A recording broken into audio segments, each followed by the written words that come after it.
एक बार महात्मा बुद्ध उपदेश दे रहे थे।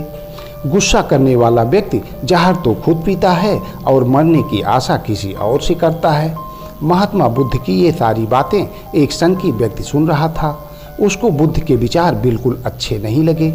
बुद्ध जी क्रोध के विषय पर बोल रहे थे, लेकिन उनका चित्त एकदम बिल्कुल शांत था। इस बात से उस संकी व्यक्ति को और गुस्सा आ गया। संकी व्यक्ति उठा और उसने महात्मा बुद्ध के मुंह पर थूक दिया और बुद्ध को अपमानित करते हुए भला बुरा कहने लगा।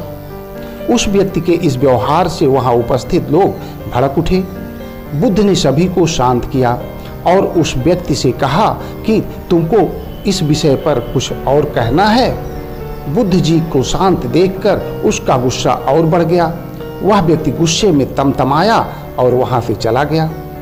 महात्मा बुद्ध ने सभी को समझाया, उस व्यक्ति का गुस्सा उसकी अपनी परेशानियां हैं। हो सकता है वह मेरी बातों का अनुसरण नहीं करना चाहता है।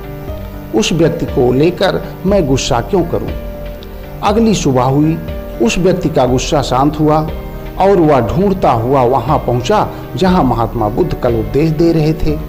लेकिन वहां से महात्मा बुद्ध भोर में ही निकल चुके थे। काफी ढूंढने के बाद वह संकी व्यक्ति बुद्ध की सभा में पहुंच गया, जिसे देखकर बुद्ध जी मंद मंद मुस्कुरा रहे थे। संकी व्यक्ति बुद्ध के चरणों में गिर पड़ा और बोला, महात्मा जी, मैं वही दुष्ट हूँ जिसने कल आप पर थूका था। मैं रात भर सो नहीं सका।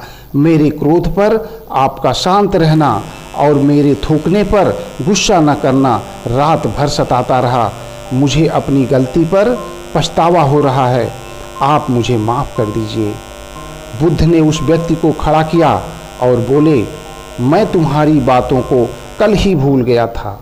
मुझे तुम्हारे कल वाले व्यवहार से कोई लेना देना नहीं है। मैं भला तुम्हारी बातों को अपने दिमाग पर क्यों उतारूं? खुद का क्यों नुकसान करूं? धन्यवाद।